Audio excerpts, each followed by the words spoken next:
the church, you find no pleasure in God's business. We run around, we're so busy focused on ourselves, we're so busy focusing on fulfilling the lust of our flesh, gaining worldly wealth. We don't take the time out to fall in love with Jesus, our Creator. We all about doing our business. Day to day, the only time we remember our Creator is when trouble comes. You know, when evil is knocking on our door, then we want to say, God, be a shelter, be a protector, be my judge, be my doctor, be my lawyer. And those tough times, that's when we remember our Creator. But he say, I want you to seek me while I can be found. Call on me while my ears focus your way. Someone said it earlier, I can't remember if this is Mary. If you ask, he gonna answer. Sometimes his answer is yes. Sometimes his answer is no, thank you. Sometimes his answer is just silence. Love your Creator. Yeah. There's a song that says we'll understand all these things better by and by. You know, there are a lot of times we could question God, and nothing wrong with it. Nothing wrong with questioning God. If you need an answer, ask God. If you can't understand something, ask God. Question it. He say, try me. Not as a world trying, but try me as my child. Try me as a father. Try me as a brother. Try me as a sister. Try me as someone you know you can call on. Try me as your Creator. How many times do we invest in certain things and we turn around and curse that thing? You think God is going to invest in man, turn around and curse man after that? What are you doing for the Creator? He said, I always there for you. Whether you go on the highways, the byways, whether you go on the mountains, whether you be in the valley, he said, Lord, I am with you always, even to the end of time. And we know that time is only finite with us, with man. Time is only finite for this flesh. Time only means something to this world. When it comes to God, a day is like 1,000. You know? God is no respecter of time, just like he's no respecter of person. In due season, that's what he promised. He just say, love me. Keep my precepts, keep my command. Love your enemies, love your brother. How can you say you hate your brother who you see every day, but you say you love me? That's a lie. Love your Creator. And if you can't take the time to love your Creator more than you love hating one another, or hating your sister because I don't like what she's wearing today, or hating my brother here because he decided he wouldn't dress like me today, you know, put on necktie today because he think he's a preacher man today. How many times we going to invest in hatred when God simply say love? Love everyone as yourself. If you don't know how to love yourself, how can you say you love God? How can you say you hate? How can you say you love someone else? Lord, teach us how to love. Teach us to number our days. Teach us to daily seek you. Teach us to fellowship with one another. Teach us to be able to walk hand in hand, brother and sister, father, daughter. Teach us to love. We don't understand the meaning of love. As human beings, we can never fully grasp the full meaning of love. But we gotta try. We can never fully grasp the full meaning of holiness, but we have to try. Work while it is yet day. Work while it's yet day. Work while there is still time. Amen. Love while there is still time. Because the night coming. Hallelujah. While while your voice, while your breath, there's a chance. When God sees fit to shut that book called your life, then what can you say? What can pastor say? What can mother say? What can all evangelists, the preachers, the teachers, prophets, what can they say? Dead man can't talk. Dead flesh can't talk. And you know the one thing you want to say? Father, forgive me. Dead man can't talk. We see time and time again, we watch people on their deathbed, and I'm sorry, I didn't mean to take it this route at all. I just can't follow my notes right now. Appreciate, brother, appreciate. When we take time and we watch the lives of others, we watch someone else's testimony, we watch someone else's life experience, we watch the pain, we watch the heartache of people losing someone. How many times you wake up and you hear the news, oh, this one passed, or this happened next, and you say, oh, but I just talked to this, I just saw him yesterday. Amen. He just is on my mind. But did that person have the chance to say, Father, forgive me? Father, accept me in your kingdom? Did he have that chance? We don't know. But one thing we know, that's a witness for someone else. That's a witness for me and you. Don't take time lightly. All we have in life is time. All we have in this flesh is time. And when I say we have time, it doesn't mean we have infinite time. We have a finite time. But what we do know is time is going to come to an end. We don't know when, we don't know how, but we know it's going to come to an end. So be also ready. Be ready to be able to stand before your Creator and say, Father, I did the best I could down there. I did the best I could with what you gave me. I did the best I could with those around me. I listened to your word. I followed your instructions. I loved you more than I love myself. I loved you more than I love this life. I did everything you told me to do. Now I'm home. One of the things we could rejoice in is that before Jess' uncle died, he died on a Friday afternoon. On Monday, he called Jess' dad and his mother and Jess' mother. He had his wife there and everything. He said, look, I don't know how long I'm going to be here. He said, but Bishop, I want you to pray my soul into his hands. He said, I want to rededicate myself to him. And he took that time to ask for forgiveness for everything he did to anybody he might have offended. Because he realized at the end of the day, when your time comes to an end, only what you did on earth is going to really matter. Remember I told you guys before, your birth year doesn't matter. Your death year doesn't matter. The only thing that matters is the space in between. What are you doing between that time? What can be accounted for in that book called your life? What is your name going to mean to somebody else?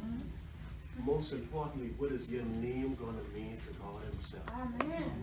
Did you take, when you close your ears to God's instruction, you are closing God's kingdom for you eternally. There's different types of death. We have this flesh death, which is the physical death, and we have a spiritual death. And I don't know about y'all, I don't care too much for the flesh death. I can't do nothing but the flesh death. But when it comes to the spiritual death, I'll be 32 in what, a week, 2 weeks or whatever the case is. That don't matter if God sees fit to take me today. I don't care about 31 years. 31 years don't matter as much as eternity does. Because when you step into eternity now, 32 means a single day. How are you going to spend those years? You might be 16, you might be 50, you could be 100 years old. That 100 years means nothing compared to eternity. When God sees fit, it's in the twinkling of an eye, at the last trump, we shall all be changed. That's why he said, "Oh death, where's thy sting? Oh grave, where's thy victory?" Because none of that matters before the one who created life and who called death into existence. Because when he sees fit, except you not to love your creator, when he sees fit, will he say, "You know what? I wouldn't waste my love for you." The good thing is God will never say that to you. However, he will say, "Apart from me, you work of iniquity. I love you and I'm sorry I got to do this to you, but you did it to yourself." There's a way that seems right unto a man, but the end thereof. He said, I give you a path.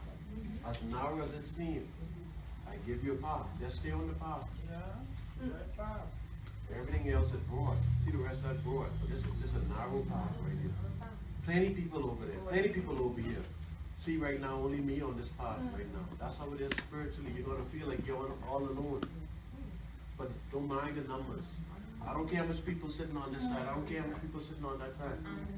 I will lift up mine eyes where? So I don't have time to watch over here. I don't have time to watch over here.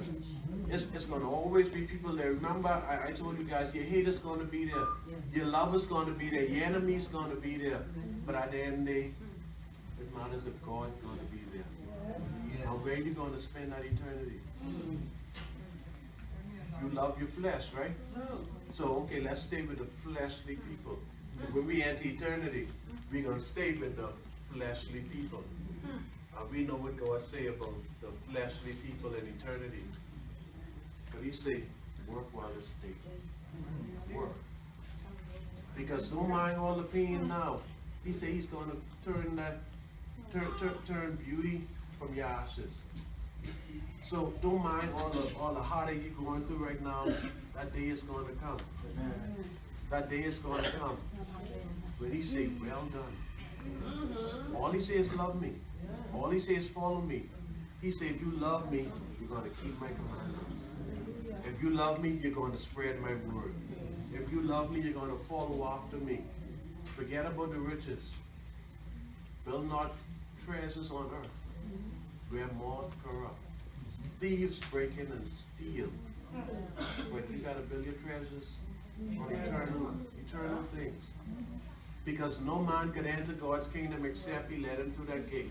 And he says only one way, except you come through my son Christ Jesus. I am the way, the truth, and the life. No man comes to the Father but through me. There's only one way in that door. There's many ways to get wherever you want to get on earth. To do whatever you want to do. It's easily accessible. But when it comes to God, he says only one way. If you love me, keep my commandments. If you love me, love your neighbors. If you love me, forgive your brother who sinned against you. That's why he said, even before you put that thing on the altar, I don't care how much you come to give. I don't care if you're making up a lost time since married. Before you even put that on the altar, he said, if you're odds with a brother, you go and see that brother. Go and see that sister. Go make it well. Pastor, I know I offended you yesterday. Please forgive me. Because he said, if you don't forgive your brothers, I can't forgive you. I can't hear that prayer. So if you love him that much, Pastor, I don't know how to love. But I know I wronged you. And I know the man who I love, he told me in order for me to love him, I gotta love you. I gotta forgive you. I gotta make ends meet with you. So forgive me, Pastor. And then now I can come back and say, Father, I did what you told me to do. You know, since Gracie being preaching from she came here, love, love, love. Every time she comes up here, love, love. But do we hear that, or we just hear a talking woman? You know, sadly enough, not to be funny, sadly enough, the day since Grace would have leave of this door, the thing that we're going to remember, not just that she spoke a lot, but we're going to remember the context of her speech. Love. Love. I don't care who you are, I love you.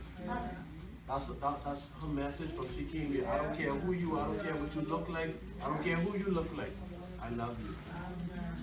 You know, because at the end of the day, except we keep love, love is the thing that's going to build us. Except we know how to treasure that love, except we know how to build that love, except we know how to embrace one another, who's going to want to sit amongst you? If you grumpy all the time and you always cursing this one or always cursing the next one or you never extend your hand for anything, who's going to want to be next to you? Nobody. In closing, I think this needs to be said. I had this conversation with someone before. When we really love our partners,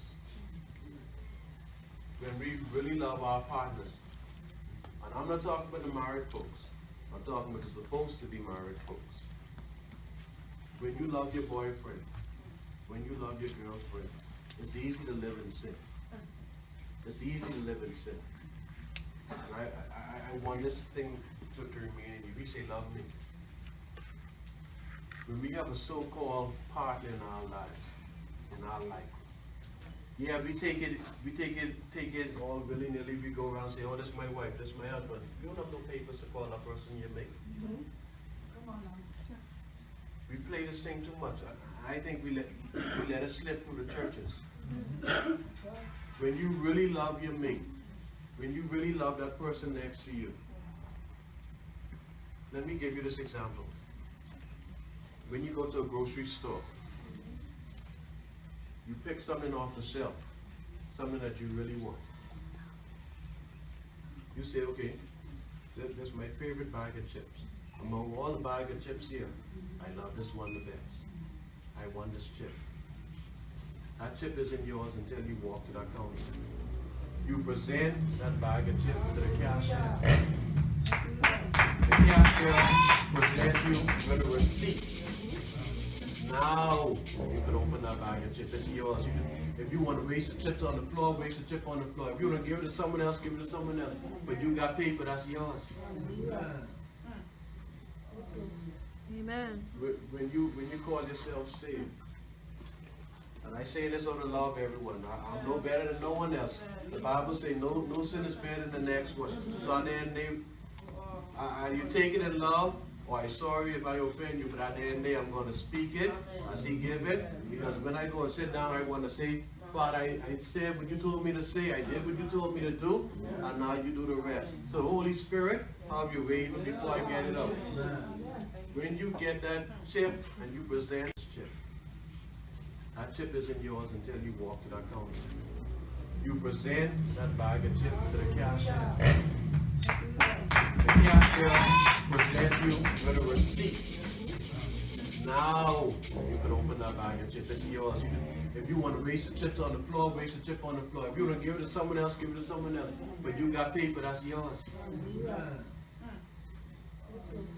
Amen. When you call yourself saved, and I say this out of love, everyone. I'm no better than no one else. The Bible says no sin is better than the next one. So at the end of the day, you take it in love, or I'm sorry if I offend you, but at the end of the day, I'm going to speak it as He give it. Because when I go and sit down, I want to say, Father, I said what you told me to say. I did what you told me to do. And now you do the rest. So Holy Spirit, have your way even before I get it out. When you get that chip and you present it, and the cashier in turn presents you with a receipt, the chip is yours. They can't call police for you. They can't say you robbed them.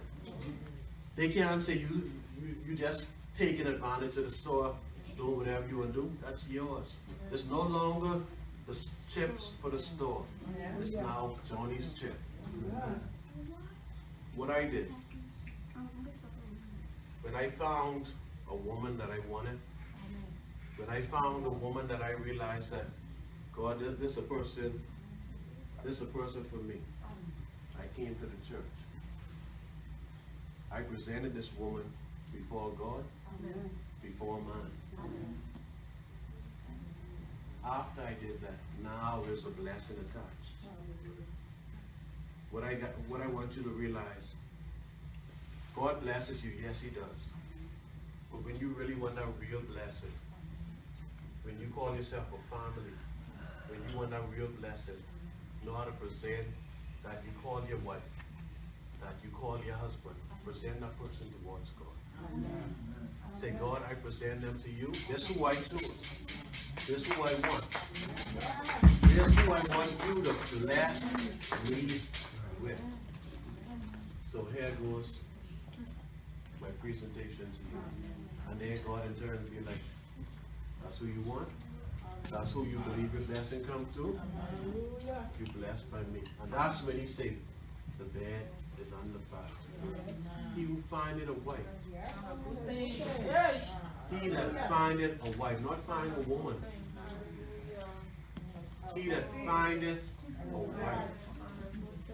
Findeth a good thing. If you love me, keep my commandments. If you love me, listen to what I say. If you love me, obey my prophets. Obey my servants. When I speak, I want you to hear. Only if you love me. If you don't love me, enjoy your life. But just remember, when he closed up book called life, depart from me, you workers of iniquity.